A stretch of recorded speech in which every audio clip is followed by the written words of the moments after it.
Hey everyone, welcome back to another episode of From the Crypt. I'm your host, Matt, aka 7Psycho, and today's episode is going to be a little bit of a personal one. We're going to be diving into the reality of being a small content creator in 2025, especially the journey of going full-time. So one question I always find myself asking other small creators is, what got you into content creation? What started it off for you? I think for me, I've always been a child of the internet. I started exploring the web when I was probably around 6 years old with no parental controls, no supervision. It would be like 10 p.m. at night, my parents sleep, and it would just be pretty much me and the wild chaos of the early 2000s internet, which some may say now wasn't always the greatest thing. However though, the first time I found YouTube, I was hooked. I think one of the first things I discovered was Lego stop motion animations done by these popular YouTubers, and I think you also had your fair share of people doing absurd things online, whether it was like Vanos gaming on GTA or people doing vlogs in real life. But either way, that was my real intro to content creation. It was around 10 years old for me when I first started filming ridiculous videos of myself, either drinking hot sauce, wearing 50 layers of clothes on a 90-degree day, don't ask me why because I was a really stupid kid, but doing impressions of characters in my head. I never posted these kind of videos, but the spark to create has always been there. I didn't truly start creating and posting content though until I was about 14 when I launched a Minecraft channel. I was a part of a faction server and I would actually post these solo faction raids and sometimes occasionally Roblox gameplay, all on a laptop that, no exaggeration, smoked. Like literal smoke. I remember being at my uncle's trying to edit on a third-party app, and I'm not even joking, while charging it, I smelled a faint burning smell coming from the port, which, fair to say, was actually one of the last times I ever ended up using it. I think the real branding and actual start to being who I am now was when I was 18.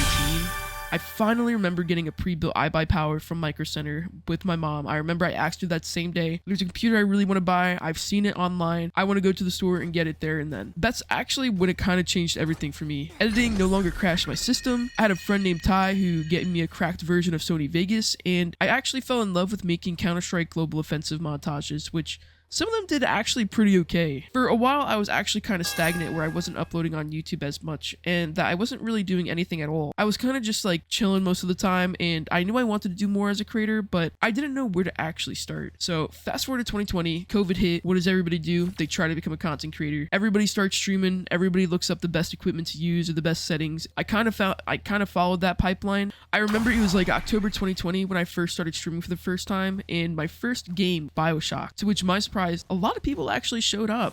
So I started streaming pretty excessively during that time, with most notably on games like Minecraft, Roblox, and sometimes I would play some horror games as well. I saw some real significant growth during my first year as a content creator, and I think I hit around 200-300 followers in my first real year, which is arguably really good for a small creator. And I was lucky enough to even have a consistent community. People would actually look forward to hopping on stream or ask what I was doing on the same day or when I was streaming next. And I think around that time, I was averaging around 10 to 15 viewers a stream, which was really good viewership. So much good content was made during that time that I unfortunately never did much outside of with streaming. But here's the interesting part, is that even looking back at now, even in moments of serious growth, I still felt like I wasn't actually doing enough. And I think that that's why it was so hard to see how well I was actually doing at the time. I mean, I would constantly be second guessing myself or doubting myself as a creator, and I've honestly come to realize that no matter what, doubt is always going to be constant. You could be doing everything right and still feel like you're standing still. And I still found that same success in 2022 and 2023, where I started to grow to 500 and 600 followers on Twitch. And I found some serious consistency during that time as a creator where I had a set schedule, I would be on almost every night playing different games, and I had a really good community back. I started being able to learn other editing systems like DaVinci, I started saving up for a better computer, and I started expanding to other platforms where I found some very early success, like on YouTube Shorts. But my biggest issue was I wasn't putting in the proper effort for what I was putting out, and I would have periods where I would have short form content lined up for the next 2 weeks, and then go inconsistent on my socials. So I still had moments where I would be inconsistent, but it would only be for 2 to 3 weeks at a time, rather than 2 to 3 months, and always something I could recover from. But then, over time, I found out that college was kind of just starting to catch up with me, and I found myself in a place where I was graduating with my associates, and I wanted to take the next step with my degree. So I kind of had to put content creation on the backseat, because I ended up moving a few states away, and I went to a university, and I actually just ended up getting my bachelor's not too long ago. But the cost of that is that I became really inactive in the last year and pretty much fell off really hard, which is really hard to admit as a content creator. I think I tried many times streaming up at school, but I just never found the comfort or flexibility that I had back at home. And it really sucked because at times it was either work really hard to pass your classes or try to build this community with no guarantee of having success. which I think honestly when many creators see themselves fall off or after they've had periods of peak and success, they tend to give up or become a former shell of what their channel originally was. But I knew from the moment that I went to TwitchCon this year that I wanted to take this a step further, and that instead of kind of just like remaining to be this inactive creator, I wanted to go full time when I moved home. I wanted to always follow the stream, and that I think I'm being a lot more realistic than others have been about it, you know? And how's it been so far? For the past 2 weeks, I've been going full time. I've been streaming about 6 to 7 hours a day on Twitch, 4 to 5 times a week. I'm trying not to do too much to burn myself out right away because content creation burnout is really real, and I could do a whole other video on that. But I've narrowed down my focus to 3 core games, which has been Roblox, Fortnite, Minecraft, and since moving back home, I've been able to post 2 YouTube videos weekly. But for the first time in a while, which has been really great in the last 2 weeks, I'm seeing real momentum again as a creator that I haven't seen in like the literal last year. So what's been helping me a bit is that I've actually finally started embracing doing the research I once refused. I used to avoid doing search engine optimization because I used to get really lazy or just straight up overwhelmed trying to learn it, but I started watching videos about the importance of titles, thumbnails, hashtags, and how to actually reach the right audience for your videos. And that small change alone has actually made a huge difference, which is a really strong piece of advice I give to people because while sometimes that random clip can be what it takes to go viral, I think the true effort lies in research and analyzation to understand the audience that you're promoting your content to.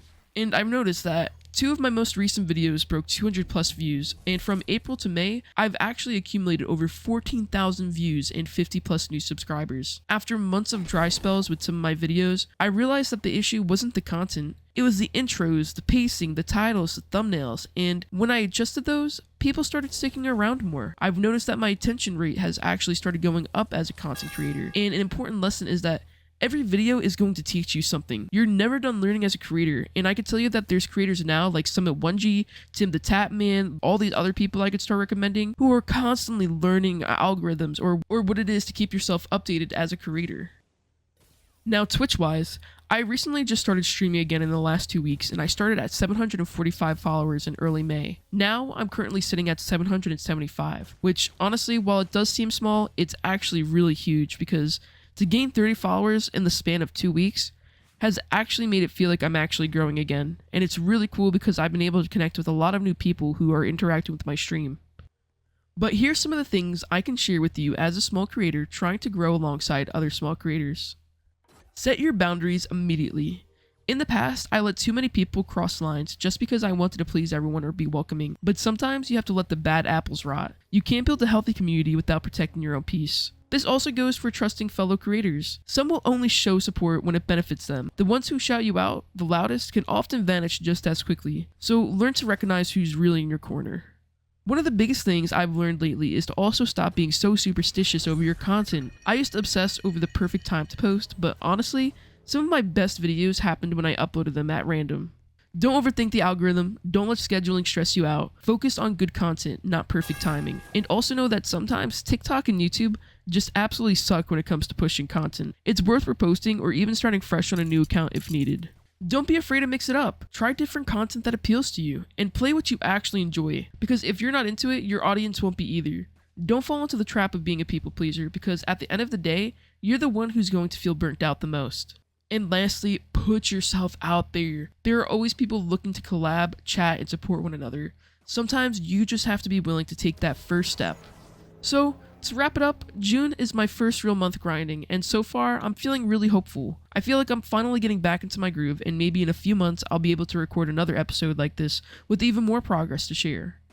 So if you're a small creator listening right now, know this, you're not alone. This journey is always going to be messy, unpredictable, and sometimes very slow. But if you love creating, that love will carry you through the rough patches. So there's always going to be more advice, more tips, and more strategies floating around out there, but what really matters is your mindset. Lead with impact. Stay positive on the days where the numbers don't go your way, and never forget why you started creating in the first place. So I hope you guys enjoy this episode, because I definitely plan to make more like it, where I'm opening up and being completely honest and transparent about what it's really like to do full-time content creation, especially as a small creator.